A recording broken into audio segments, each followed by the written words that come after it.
देखिए आज हम लोग पढ़ेंगे आणविक ठोस के बारे में। आणविक ठोस किसे कहते हैं?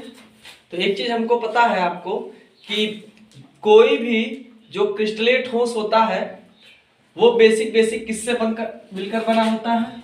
अणु, परमाणु या आयन से। ठीक, अणु, परमाणु या आयन से। बट एक चीज हमको आपको यहाँ पे ध्यान देना है, ठोस का कौन सा प्रकार है? आणविक। ठीक ना, तो यहाँ पर भाग कौन लेगा? अणु भाग लेगा, ना तो परमाणु आएगा ना तो आयन आएगा। आयनिक ठोस में आयन भाग लेगा। ठीक है ना, बस नहीं। अब देखिए बात की जाए आणविक ठोस किसे कहेंगे, तो आणविक ठोस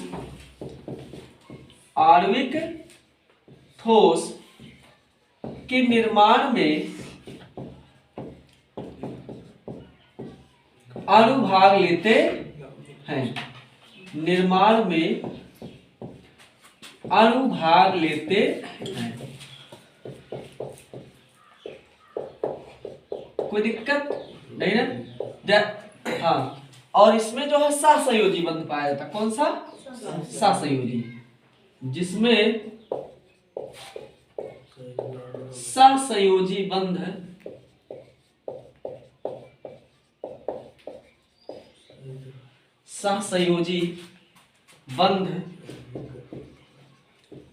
पाए जाते हैं। ठीक है, कोई दिक्कत? तो सहसंयोजी बंध का मतलब क्या? मतलब दे देना या फिर साझा करना। साझा करना।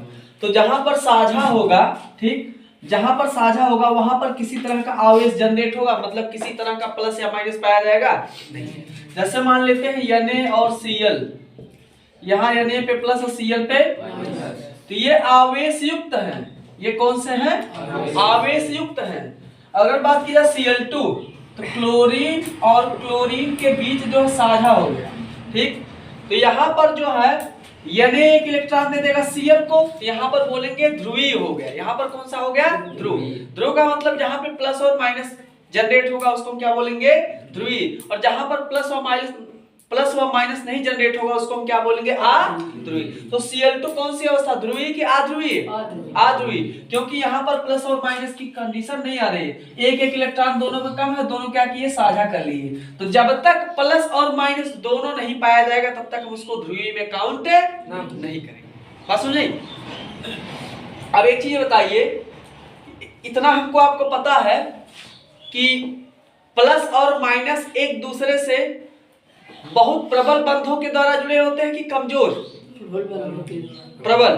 और सहसंयोजी बंध जो होगा ये बहुत ही प्रबल होगा कि कमजोर होगा? कमजोर होगा। तो हम कह सकते हैं कि यहाँ पर जो बल बनेगा, जो बल कार्य करेगा वो कौन सा? वान डर वाल बल। और यह दुर्बल बल है कि प्रबल? ये दुर्बल बल है। वान डर वाल बल जो होता है ये कौन सा है? तो दुर्बल बल है ना। वान डर वाल दुर्बल बल कार्य करता है। बस नहीं, कोई दिक्कत? अगर यहाँ पे जो आकर्षण बल है वो कमजोर है तो इनके गलनांक और क्वथनांक बहुत उच्च होंगे कि निम्न होंगे? बहुत ज्यादा ताप पर ये पिघलेगा या कम ताप पर ही पिघल जाएगा? कम ताप। तो इनके गलनांक और क्वथनांक क्या होंगे? निम्न होंगे। गलनांक और क्वथनांक ये क्या हो जाएंगे? निम्न होंगे। दोनों ही क्या होंगे? दोनों कम तापमान पर गल भी जाएगा और कम तापमान पर उबल भी जाएगा। ठीक, अच्छा, अगर बात की जाए ये विद्युत के सुचालक होंगे या कुचालक? मतलब इनमें विद्युत धारा का प्रवाह होगा या नहीं होगा? नहीं होगा। क्यों? क्योंकि दोनों एक ही आयन है। माइनस नहीं, एक चीज हमको आपको पता है कि विद्युत धारा का प्रवाह वही होगा जहां पर प्लस और माइनस पाए जाएंगे, मतलब फ्री इलेक्ट्रॉन क्या होंगे? पाए जाएंगे, स्वतंत्र इलेक्ट्रॉन पाए जाएंगे। मतलब जहां पर आयन मुक्त अवस्था में पाए जाएंगे, इलेक्ट्रॉन मुक्त अवस्था में पाए जाएंगे, वहीं पर विद्युत धारा का प्रवाह होगा। जब सहसंयोजी बंध बनेगा तब कोई आयन नहीं बनेगा। आयन कब बनेगा? जब एक पार्टी इलेक्ट्रॉन देगा, दूसरा पार्टी इलेक्ट्रॉन लेगा, तब जाके क्या बनेगा? यहाँ पर आयनिक अवस्था बनेगा। जब कोई आयन बनबे नहीं करेगा तो वहां पर विद्युत धारा का प्रवाह नहीं होगा। तो ये विद्युत के सुचालक होंगे, आणविक ठोस की कुचालक, कुचालक, ठीक है ना। तो ये विद्युत के क्या होते हैं? कुचालक।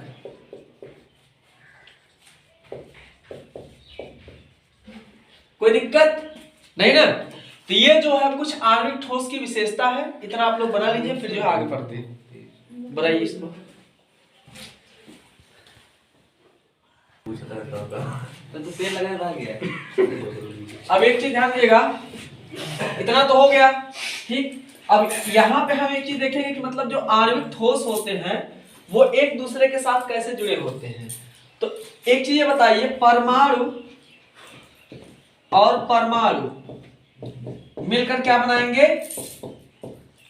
दो परमाणु मिलकर ही क्या बनाते हैं? अणु बनाते हैं, ठीक। जैसे क्लोरीन और क्लोरीन मिलके क्या बनाया? Cl2। तो ये इसकी परमाणु अवस्था है। Cl क्या है? एक परमाणु अवस्था। Cl क्या है? एक परमाणु अवस्था है। वही Cl2 क्या है? एक अणु अवस्था है। बात समझ? तो इसमें जो है ना, जो ठोस बनेगा वो उस, आप देखेंगे कि इसके परमाणु आपस में जुड़े होते हैं। तो परमाणु में एक इकाई से ज्यादा होगा कि एक इकाई से कम होगा, या एक इकाई होगा? एक इकाई से ज्यादा होगा। मतलब हम कह सकते हैं कि परमाणु को हम ऐसे दिखा सकते हैं कि इसमें कितना लोग भाग लिए हैं? तो 2 लोग। बात समझे? ये जो है हमारा आणविक ठोस का संरचना इस प्रकार होता है। तभी तो पता चलेगा एक परमाणु ये, एक परमाणु ये। कई परमाणु मिलके बनाया है? दो परमाणु मिलके क्या बनाए? एक अणु, ठीक। ऐसे ही बना देंगे तो ये हो जाएगा हमारा कौन सा संरचना? आणविक संरचना या आणविक ठोस।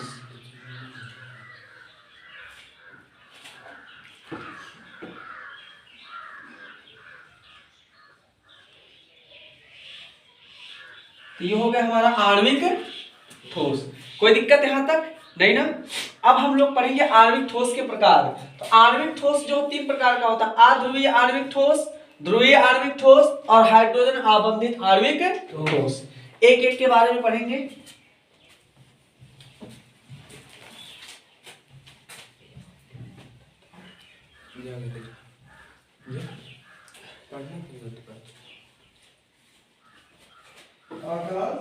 डिमोशन के लिए प्रमोशन कर रहा है ये हम। हाँ कुछ ना, रिवीजन करते हैं। और अध्रुवीय ठोस, अध्रुवीय का मतलब जिसमें प्लस और माइनस नहीं बनेगा, जिसमें प्लस और माइनस नहीं बनेगा, उसी को हम क्या बोलेंगे? अध्रुवीय। ध्रुवीय का मतलब क्या हो जाएगा कि जिसमें प्लस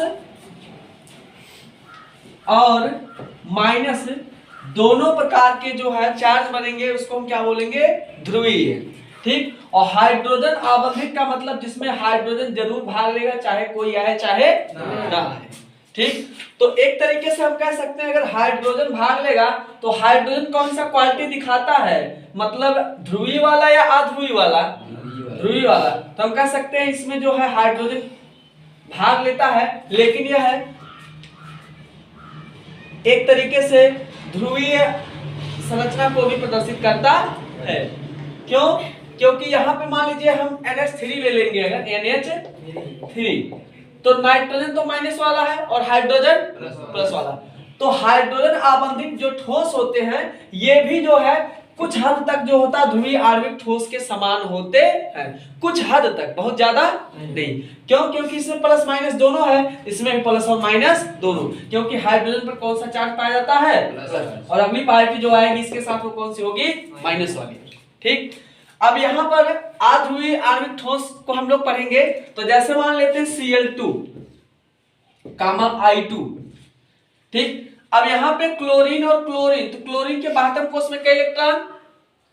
7, 1 2 3 4 5 6 और 1 7, 1 2 3 4 5 6 और 1 7। तो यहाँ पे साझा हो गया, तो दोनों का क्या हो गया, पूरा हो गया। लेकिन एक चीज ध्यान दीजिएगा यहाँ पे कि अगर यहाँ से बोला जाए काउंट करके बताए इसके पास कितना इलेक्ट्रॉन है, तो ये यहाँ तक कवर करेगा। तो कितना हो गया, 1 2 3 4 5 6 7 और एक कितना हो गया 8। इससे बोला गया तो बोला हमारा खेत यहाँ तक है, बेईमानी से बोल रहा है लेकिन 1 2 3 4 5 6 7 8। तो यहां पर हम देख रहे हैं आध्रुवी वाले में क्या होता है कि बीच में जो बंध बनता है वो कौन सा बनता है, सहसंयोजी बंध। अगर सहसंयोजी बंध बन रहा है तो यहां पर जो है किसी भी तरह का प्लस या माइनस बनने का कोई चांस नहीं है। अगर प्लस या माइनस नहीं बनेगा तो इनका जो गलनांक और आकर्षण बल जो है वो कैसा होगा, बहुत ही कम होगा। आकर्षण बल बहुत कम होगा। अगर आकर्षण बल बहुत कम होगा तो इस केस में जो है इनका जो गलनांक और क्वथनांक होगा वो क्या होगा, बहुत ही कम होगा। गलनांक और क्वथनांक ये क्या होगा, निम्न होगा या कम होगा। ठीक, क्लियर, कोई दिक्कत नहीं ना। फिर जो है इसके बाद हम लोग बात करते हैं ध्रुवीय आणविक ठोस। ध्रुवीय वाले में जो है अगर हम बात करें HCl देख रहे हैं, HCl है ना। अब ये HCl वाले में H प्लस का और Cl माइनस का है। ठीक, या फिर अगर हम मान लीजिए इसके अलावा बात करें HCl के अलावा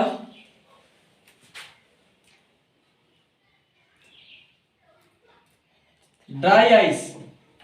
ड्राई आइस का फार्मूला क्या होता है, CO2, जिसको हम लोग सूखी बर्फ बोलते हैं। ठीक, CO2 में जो है एक कार्बन से क्या ऑक्सीजन जुड़ा है, दो ऑक्सीजन। ठीक, तो एक ऑक्सीजन इधर एक ऑक्सीजन इधर। तो यहां पर जो है कार्बन तो वैसे जो है 4 संयोजकता वाला है। कार्बन कितना 4 संयोजकता वाला है और यह 4 इलेक्ट्रॉन त्यागता है, ग्रहण करता है तो 4 इलेक्ट्रॉन त्यागता है। ग्रहण क्यों नहीं करता है, क्योंकि ग्रहण करने के लिए इसको अधिक ऊर्जा लगाना पड़ेगा, इसलिए कम ऊर्जा खर्च करते ही क्या करता है, इलेक्ट्रॉन त्याग करके 4 धनावेश बना लेता। तो इस आधार पर जो हमारा CO2 है, ठीक, HCl भी आ जाएगा इसी में। तो यहां पर देख रहे हैं कि यहां पर भी कौन सा बंध बन रहा है, तत्व जो भाग ले रहे हैं वो तो ध्रुवीय क्वालिटी के हैं, क्योंकि कार्बन पे प्लस पाया जाता है, ऑक्सीजन पे माइनस। लेकिन यहां पर भी कौन सा बंध बन रहा है, तो सहसंयोजी। तो इसको हम क्या बोलेंगे, ध्रुवीय सहसंयोजी बंध। इसको हम क्या बोलेंगे, ध्रुवीय सहसंयोजी बंध।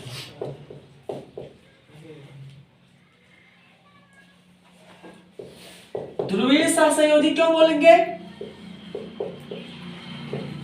तत्व जो है वो प्लस माइनस वाले हैं। कार्बन प्लस वाला, ऑक्सीजन माइनस वाला। तत्व कैसे है, ध्रुवीय है, लेकिन इनको बीच जो बांड बन रहा है वो कौन सा बन रहा है, सहसंयोजी बांड बन रहा है। ये सब कौन सा बांड है, तो सहसंयोजी। तो हम कह सकते हैं कि यहां पर ध्रुवीय सहसंयोजी बंध बनते हैं। अब मामला आता है कि इनका गलनांक क्वथनांक कैसा होगा। तो याद रखिएगा यहां पर सहसंयोजी बंध है केवल, और यहां पर कौन सा है, ध्रुवीय सहसंयोजी। तो इनके गलनांक और क्वथनांक से इसका गलनांक और क्वथनांक क्या होगा, अधिक होगा। इसका गलनांक और क्वथनांक क्या होगा, अध्रुवीय वाले से क्या होगा, अधिक होगा। मतलब ध्रुवीय आणविक ठोस का गलनांक और क्वथनांक अध्रुवीय वाले से क्या होगा, अधिक होगा। तो अब कह सकते हैं इनका जो गलनांक और क्वथनांक, ठीक, ये क्या होगा, अध्रुवीय से अधिक होगा।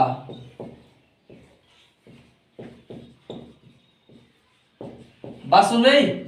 कोई दिक्कत? इसका मतलब ये हुआ अगर गलनांक और क्वथनांक अधिक है तो यहां पर जो आकर्षण बल होगा वो आध्रुवीय से अधिक होगा कम होगा? अधिक होगा। तो जो ध्रुवीय आणविक ठोस होते हैं इनका जो आकर्षण बल होता है, आकर्षण बल जो होता है वो आध्रुवीय आणविक ठोस से क्या होता है? अधिक होता है।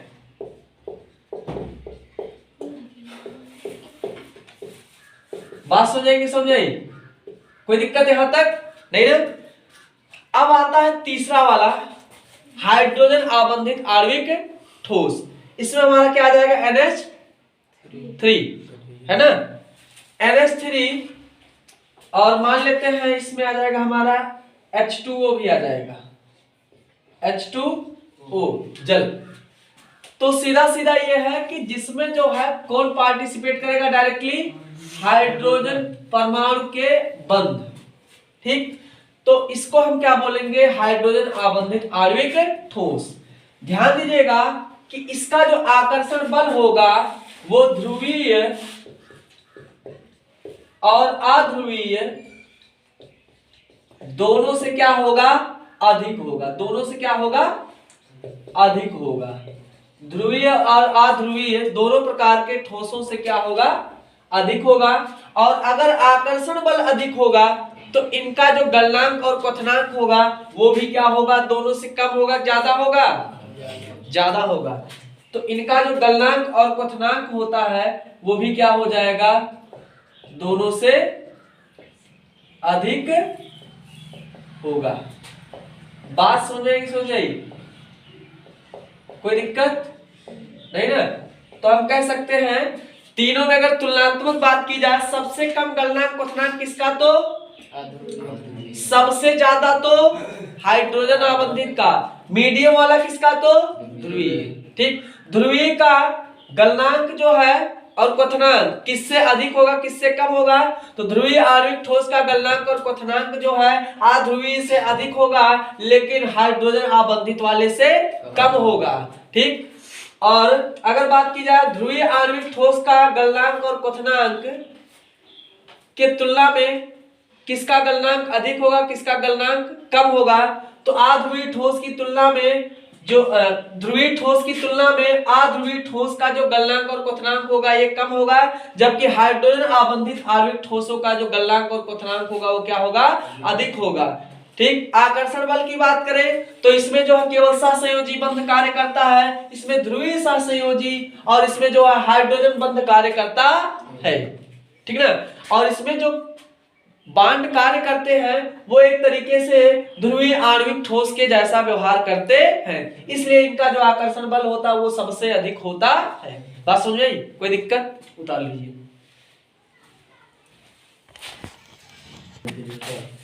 देखिए ये यहां से यहां तक जो है इसको बीच से हम अलग कर देंगे तो ये जो है कंफर्म हो जाएगा कहां तक है ये। ठीक, तो ये बीच वाला जो है यहाँ तक है और यहाँ से जो है इधर वाला जो है ये सब इसमें है, हाइड्रोजन आबंधित बना लीजिए इसको।